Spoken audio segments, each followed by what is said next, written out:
1960s. An America which is not only militarily strong, but which is waging the offensive for freedom all around the globe.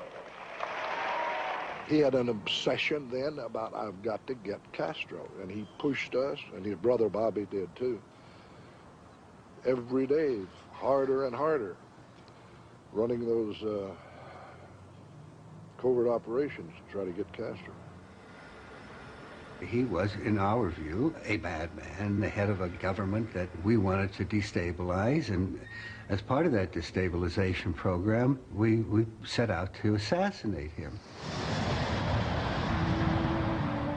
Those in the CIA who ran the psychological experiments were given the task of finding ways to assassinate Castro, so they returned to Montreal. They hoped that Cameron's repatterning might allow them to program a perfect, undetectable assassin. But what they didn't know was that Cameron's experiments weren't working out quite as he had expected. He was saying to the world, I have developed a program in which I can literally alter the behavior of people so that they will be well and able to function in society, make a contribution to the society, be happy, as opposed to before the treatment they were just not able to cope at all. And it just wasn't there in the data. It just wasn't true. But Cameron was determined to prove that his methods were working. He made films which demonstrated that his patients, whose memories had been reconstructed, were better. To provide an objective record of a subject's behavior, she's filmed before treatment and again after treatment, and the two films placed side by side. Notice how the subject before treatment, in the picture on the right, holds onto the chair as she moves. Notice the difference in posture, the greater effort required to rise from the chair, the longer time needed to complete the simple task. Cameron was producing a new sort of human being, but not the kind he had predicted. He had succeeded brilliantly in wiping the memories of his patients, but he couldn't find a way of replacing them with new memories. His patients were completely free of their past and of all the emotions that went with it. I don't even have any kind of emotional memory. My first memories are just of being. And I had to learn how to be a social creature, and that was the most difficult. It wasn't learning how to drive the car or learning how to cook. It was learning how to communicate with you people, because you talk and on many different levels. There's hidden agendas and innuendo and just about everything that a lot of people say. Memory is wrapped in what society has decided we should feel like. You should cry at funerals. I found myself not crying at a funeral, and I felt just fine. And I thought, gee, there's something the matter with me. I'm not crying. I should cry. Everybody else is crying. But there wasn't that need to. Why is all of this being done? What have they built you to do? I don't know. I don't think anybody really knows except Beretsov in Moscow and my American operator here. Or whatever it is, it's supposed to happen soon. Right at the convention. Maybe I don't know.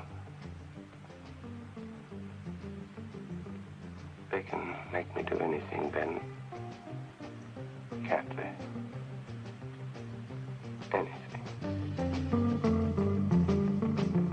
The CIA were terrified that the Russians might also be working to produce a programmed assassin. They decided to continue funding Dr. Cameron. Whether he was creating healthy human beings or not was now irrelevant. The perfect assassin would be programmed for one simple task, and the fewer memories and emotions involved, the better. A perfect agent would be somebody conditioned to be kind of amoral. You could train them to use firearms indiscriminately. You could train them to shoot people with very little feeling or thought. You could train them to use abusive and brutalizing procedures in order to obtain information with no hesitancy, with no concern.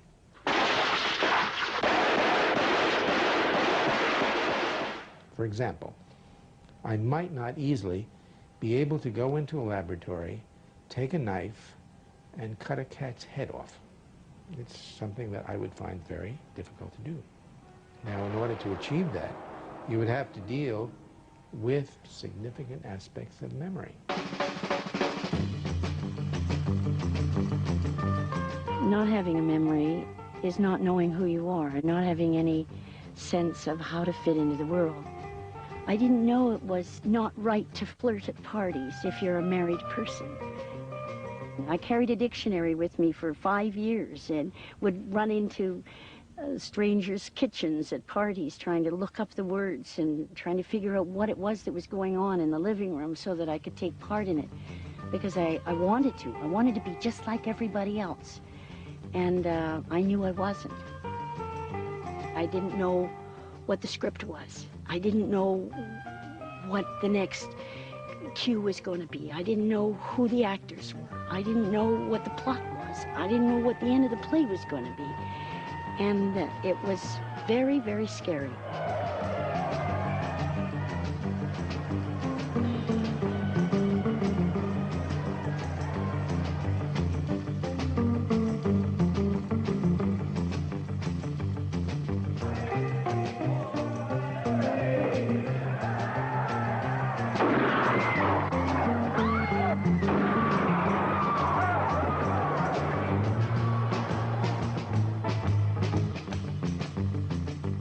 The assassination of President Kennedy began to tear the CIA apart.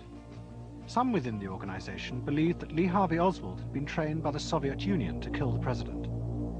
Others feared that it was the result of their own assassination program, that somehow had gone horribly wrong. Either way, those who interrogated Oswald became convinced he had not acted alone. Someone else seemed to be in control of his behavior and his mind.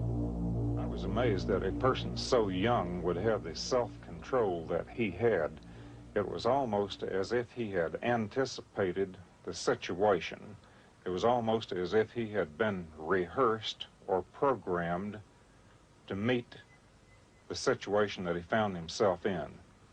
It was almost as if he anticipated every question, every suggestion, every move that any of the people in charge of him made. Rehearsed by whom? Who knows? Have anything to say in your defense? Oswald has been shot. 4 years before he shot President Kennedy, Oswald had defected to the Soviet Union. To many, this was proof he was a Soviet agent.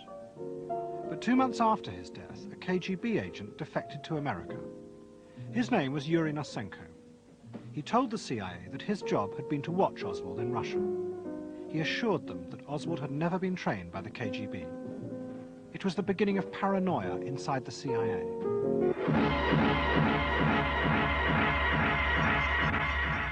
Some senior officers refused to believe Nosenko. They had another KGB defector called Anatoly Golitsyn. He told them that Nosenko was false. He had been sent by the KGB to trick them. Nosenko is the key, because Nosenko handled Harvey Lee Oswald in Russia for the KGB. Mr. Golitsyn says that Nosenko is a Soviet plant to mislead American intelligence. So when Nosenko says that Oswald was not acting on behalf of the KGB, that means that in fact Oswald was acting on behalf of the KGB. And there you go, and you are in the wilderness of mirrors. You see everything, and in fact you see nothing. Nosenko was held in complete isolation by the CIA and interrogated day and night, but he stuck to his story. But those in charge of his interrogation did not believe him. They were convinced he had been implanted with false memories by the KGB. Nosenko's brain is the depository of the truth. Whatever the truth is in his memory, is in his brain. And the thing is to find a key which will open that brain so we can find the true memory from the false memory. The CIA set out to wipe Nosenko